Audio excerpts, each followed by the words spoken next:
એક સાંજે શેરખાન અને મહારાણી શેરની તેમના સિંહાસન પર વિરાજમાન હતા. એવામાં ત્યાં એક સસલું આવ્યું.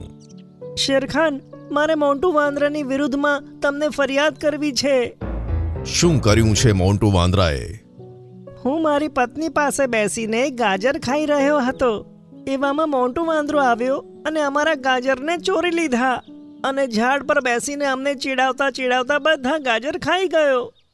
શેરખાન, મને માફ કરી દો. આવી ભૂલ હવે હું નહીં કરું. તને સજા જરૂર મળશે. આજથી 10 દિવસ સુધી સસલા અને તેની પત્ની માટે તો એકલો જ ગાજર ખાવાની વ્યવસ્થા કરીશ. અને જો તેમણે મને એવું કહ્યું કે તે સમયસર તેમને ગાજર લાવીને નથી આપ્યું તો તને મૃત્યુદંડ આપવામાં આવશે. આ રીતે શેરખાન ન્યાયપ્રિય હતો અને તેને બધા આમ જ બહુ જ પસંદ કરતા. એક દિવસ મહારાણીએ શેરખાનને કહ્યું કે શેરખાન, તમે તો આટલા ન્યાયપ્રિય રાજા છો, દયાવાન છો, તો પણ ભગવાને હજુ સુધી આપણને સંતાન કેમ નથી આપ્યું? મહારાણી, ઉપરવાળાની વાત તો ઉપરવાળો જ જાણે. આમાં આપણે ભલા શું કરી શકીએ? મહારાણીની ચિંતા દિવસે ને દિવસે વધતી જતી હતી અને શેરખાનને તેની ચિંતા હતી. મહારાણી, હું નાનપણના જંગલ સંજય વન જઈ રહ્યો છું. આશા છે કે ત્યાં હું જ્યારે શિયાળ બાબાને મળીશ તો તેમની પાસે આપણી સમસ્યાનો હલ જરૂર હશે. આમ કહીને શેરખાન પોતાના નાનપણના જંગલ સંજય વન જતો રહ્યો. હવે મહારાણી શેરનીએ જંગલનું શાસન સંભાળ્યું. એક સાંજે એક હરણી તેના દરબારમાં આવી. રક્ષા કરો મહારાણી, રક્ષા કરો. શું વાત છે? કેમ હેરાન લાગો છો? મહારાણી, હું બ્લુ લેન્ડ જંગલથી આવું છું. આજ સવારથી મારા બચ્ચાની તબિયત ખૂબ ખરાબ છે. હકીમ વાંદરાએ કહ્યું છે કે તેને તમારા જંગલમાં ઉગતી વાદળી ફૂલની જડીબૂટી જ ખવડાવવી પડશે.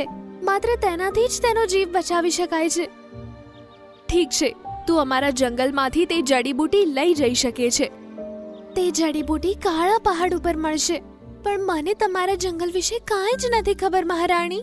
જો તમે તમારા જંગલના પ્રાણીઓને હુકમ કરો તો તે મને જડીબૂટી શોધવામાં મદદ કરશે. મને સરળતા પડશે. તારા એક બચ્ચાને બચાવવા માટે જંગલની આખી પ્રજાને તારી સાથે મોકલીને જંગલનું શાસન કાર્ય અમે ના રોકી શકીએ. શું જંગલના પ્રાણીઓનું અહીંયા રહેવું તે એક બચ્ચાના જીવ બચાવવા કરતાં પણ વધારે જરૂરી છે? હા, જરૂરી છે. અત્યારે હું તને કાળા પહાડ ઉપર જવાની પરવાનગી આપું છું, તે જ ખૂબ છે.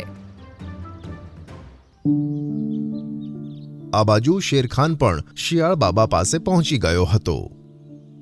શેરખાન, તમે એક દયાળુ, નેક અને ન્યાયપ્રિય રાજા છો.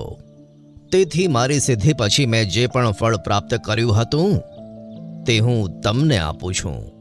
થાળીમાં રાખેલી એક કેરી તરફ શિયાળે ઈશારો કરતા કહ્યું. આ કેરીને લઈ જાઓ અને તમારી રાણીને ખવડાવી દેજો.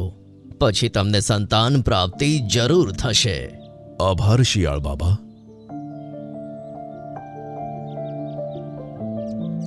તે કેરી લઈને શેરખાન પોતાના જંગલે પાછો આવ્યો. તેણે શેરણીને બધું કહ્યું અને કેરી ખવડાવી. થોડા દિવસમાં તો તે ગર્ભવતી થઈ ગઈ. તમારા શિયાળ બાબાની સિદ્ધિ કામ કરી ગઈ. આપણે જલ્દી જ મા બાપ બનવાના છીએ. ભગવાનનો આભાર છે. હવે આપણી ઉદાસીનતા એકદમ દૂર થઈ જશે. અને શેરણીને એક બચ્ચું પેદા થયું. આખા જંગલમાં ખુશીનો માહોલ થયો. રાત પડી છતાં પણ તે બચ્ચું કંઈ બોલ્યું નહીં અને હલ્યું પણ નહીં. આ કંઈ બોલતું કેમ નથી? તેમણે જંગલના વૈદ્યરાજ ઉલ્લુને બોલાવ્યો. આ બાળકમાં નબળાઈ વધારે છે. આ નબળાઈ ત્યારે જ દૂર થશે જ્યારે તે કંઈ ખાય પીવે. પણ બચ્ચું તો મોઢું ખોલતું જ નહોતું. શેરખાને તરત જ શિયાળ બાબાને બોલાવી દીધા. એવું ક્યારેય નથી થયું કે મારી સિદ્ધિએ સારું કામ ન કર્યું હોય. ઉપરથી તું એક ન્યાયપ્રિય રાજા છે. ભલા તારું આ બાળક આ રીતે આટલું નબળું કેવી રીતે હોઈ શકે? મને તો કશી જ ખબર પડતી નથી. તમે બંને યાદ કરવાનો પ્રયત્ન કરો. શું તમે એવું કંઈક કર્યું છે જે ઠીક ના હોય? કોઈની સાથે અન્યાય કે કોઈને નુકસાન પહોંચાડ્યું છે? એવામાં શેરણીએ કંઈ વિચાર્યું અને બોલી કે હા, એક હરણ માતાના બચ્ચાની તબિયત ખરાબ હતી. તે મદદ માંગવા માટે મારી પાસે આવી હતી, પણ મેં તેની મદદ ના કરી. જ્યારે તમે બીજાની માની ખુશી સમજી નથી શકતા તો ઉપરવાળો તમને માં બનવાની ખુશી કેવી રીતે આપે? જે રીતે તને તારું બાળક બીમાર જોઈને દુઃખ થાય છે ને, એ રીતે એને પણ લાગતું હશે. તમારે એની મદદ કરવી જોઈતી હતી. હા, હું માં બનવા લાયક નથી, કારણ કે હું એક માના દર્દને ના સમજી શકી. પણ હવે હું તેની મદદ કરવા જઉં છું. કોઈ પણ સંજોગોમાં હું તેના બચ્ચાને બચાવીને રહીશ.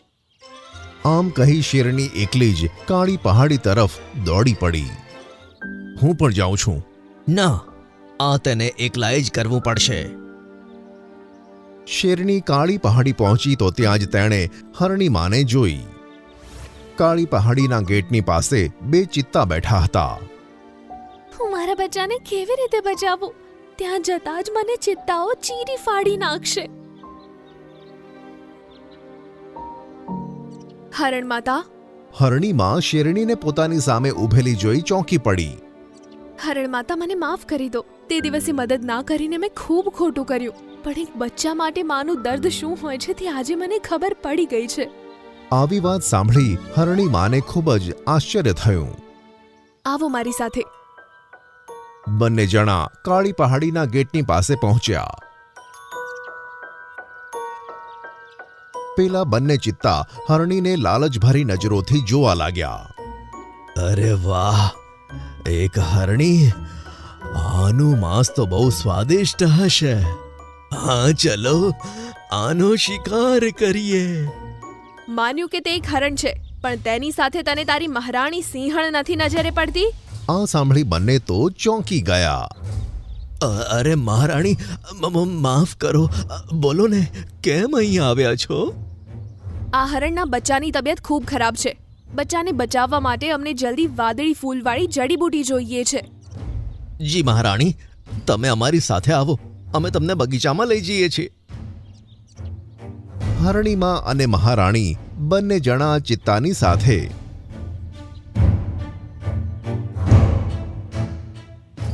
કાળી પહાડીના તે બગીચામાં તે જડીબૂટીને શોધવા લાગ્યા.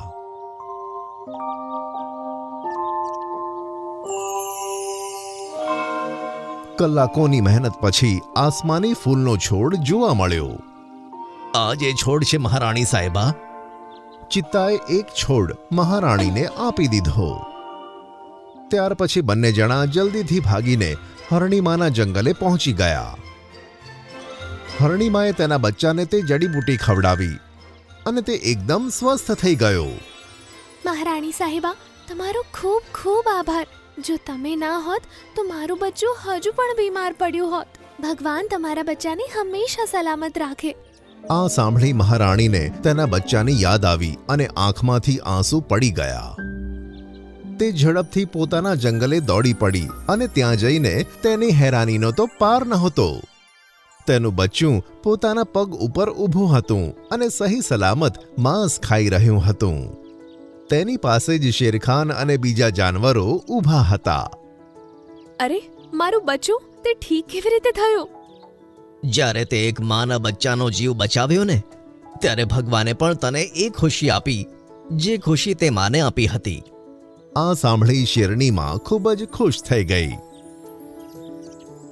અને પોતાના બચ્ચાની પાસે જઈને તેને ખૂબ જ વહાલ કરવા લાગી અને ત્યાં બધા જાનવર ખુશીથી નાચવા લાગ્યા.